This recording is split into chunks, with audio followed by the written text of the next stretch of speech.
Við höldum áfram hérna í föstudagsþættinum, það ekki farið fram hjá neinum að það vetur en það ýmislegt hægt að gera á veturna líka og skemmta sér og hingað eru þau komin. Stefán Pétur Sólveigarsson og Sunna Borg, velkomin til mín. Takk. Hvernig var að keyra Mývatnssveitinni? Bara byrjum á því. Það var þungvert. Já. Ég var nokkur sinnum alveg við það að stoppa en ég komst. Já. Ég er komin. Já, velkomin. Segðu mér aðeins, bara byrjum á þér. Ég heyrði að þið er náttúrulega bæði listamenn. Þú ert að stýra í Mývatnssveit vetrarhátíðinni, er það ekki? Nei, ég stofnaði Mývatnssleðan sem er einn af viðburðum hátíðarinnar sem er svona kassabílasleðakeppni fyrir börn og fullorðna. Já. Þú kveikir strax í mér, í alvöru. Já. Og hvað? Já, þetta er svona skemmtileg keppni. Þetta byrjaði reyndar fyrir það örugglega 20 ár síðan að við byrjuðum við vinirnir að fara í gangnamannakofa og þá vorum við alltaf að labba með vistir og með okkur mat og drykk og slíkt og endanum fórum við að smíða sleða til þess að geta borið vistirnar í gangnamannakofan. Þetta. Síðan þróast þetta yfir í það að við byrjum á keppni á Mývatni á þegar það var ísilagt.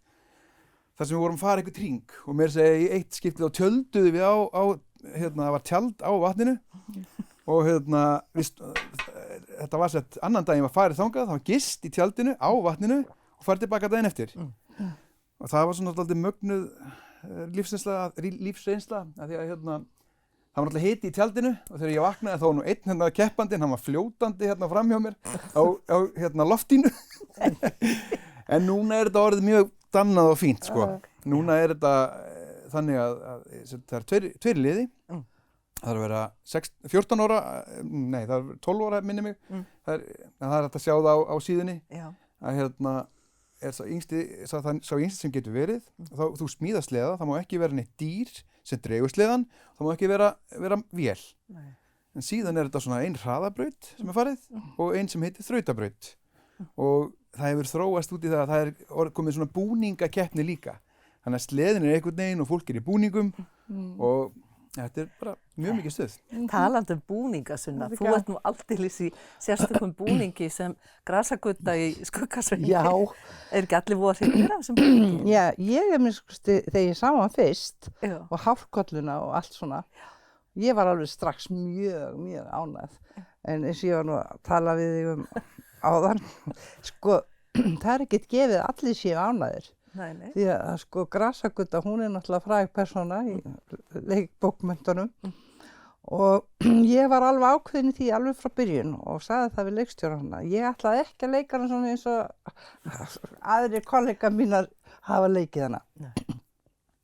Hún náttúrulega mikið talað gigtina og allt svona og ég hef einu sinni séð Skuggasvein og þá var hún svona æpandi, alltaf hinn svona og gigtina trippana og auðvitað finnur hún kellingin til. Já. Ég meina hún er bara 2 árum eldri en ég. og ég finn stundum til líka en bara ekki að æja þetta fram og tilbaka. Bara ber sína þrautir í hljóði. Já.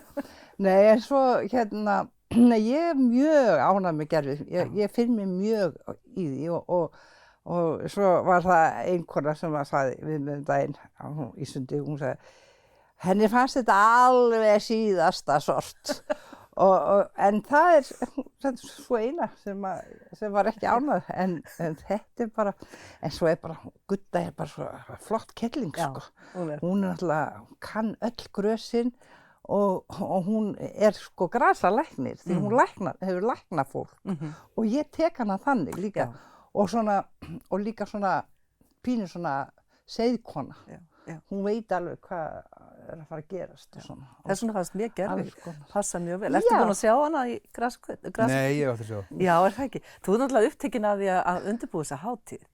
Já, ég er svo sem ekki í undirbúningur af hátíðinni en aðeins, náttúrulega ég þarf að undirbúa sleðan, Mývatnssleðan sjálfan. Já. Ég er svona kannski meira upptekinn við núna ég er að opna nýsköpunarmiðstöð á Húsavík sem heitir Hraðið. Já. Og FabLab Húsavík. Hvað er það? FabLab er tæknismiðja sem er raunverulega til að bæði kenna og hjálpa fólki að koma sínum hugmyndum á framfæri. Já. Hvenær opnar hún?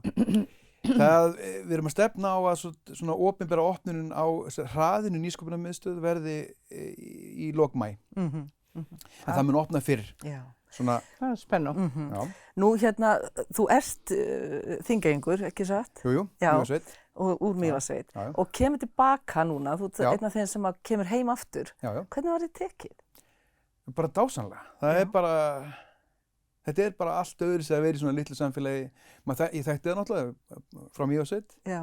en nú bý ég á Húsavík og það bara er æðislegt. Fólkið er æðislegt og það er eitthvað við það þegar maður kemur í pósthúsið og nei, góðan daginn, pakkin er kominn.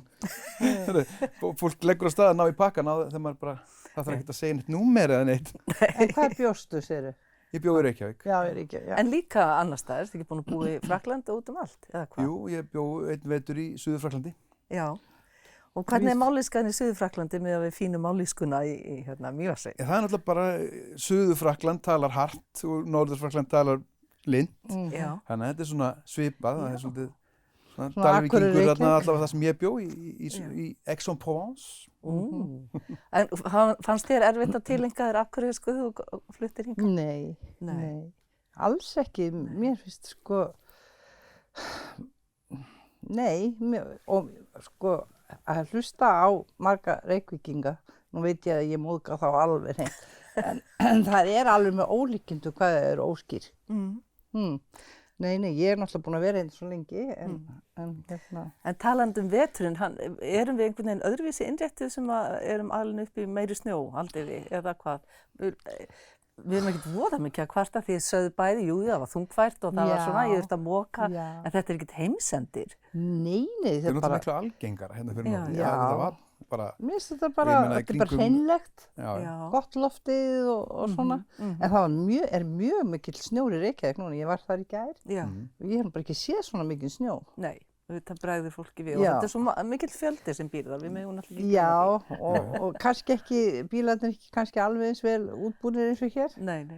Já, ég man nú bara þegar ég var yngri í Mývatnssveit, þá var bara algengt að skaflinn náði jafn hátt og húsið var. Já.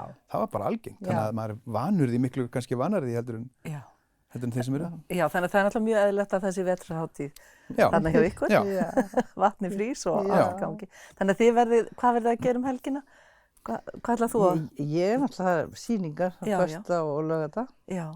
Og þetta gengur mjög vel, það er bara alltaf fullt hús og svona, þetta er bara óskaplega skemmtilegt. Þetta er náttúrulega 10 ár síðan ég lék á þessu sviði. Já. Það er náttúrulega dálítið langur tími. Já, hvernig var að fara á fjallnar aftur? Veistu, mér fannst það bara svo æðislegt. Jú, ég var náttúrulega bara, þegar ég sagði upp á sínum tíma þá var náttúrulega búin að vera fastráðin í 20-30 ár og ég var bara alveg komin hingað. Já. Það var bara svoleiðis. En bakterían lifir lengi í manni. Hún nefnilega deyr ekkert. En þetta var bara virkilega ánægjulegt og svo bara fólki líka svo elskulegt og bara, þetta er bara mjög gaman. En þú, hvað verður helgin undirlögð? Já, eftir þar næsta helgi þá er fyrri helgi vetrarhátíðarinnar og ég ætla að reyna að mæta, ég vildi ég væri á gönguskíðum því að ég er ekki komin í það ennþá, þegar það verður gönguskíðaspor út um allt.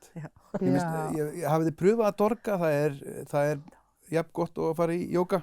Það er jafnvel betra að innhverfa hugleiðslu. Ég ætla að reyna að mæta á sem flesta viðburði. Mér finnst líka gaman að fara og finna bensínlyktina á motocross og svo náttúrulega fara með krakkana og sjá hundasleðana. Það er alveg geggjað, ótrúlega flott. Hlakka til, ég vona að ég komist, ég er búin að sjá því. Það er margt í boði fyrir norðan. Og þú verður að koma. Ég kem alveg pottþétt, ég veifa í þig. Ég er komin. Takk ykkur einlega fyrir að koma og gangi ykkur sem best. Við höldum áfram hér eftir smástund.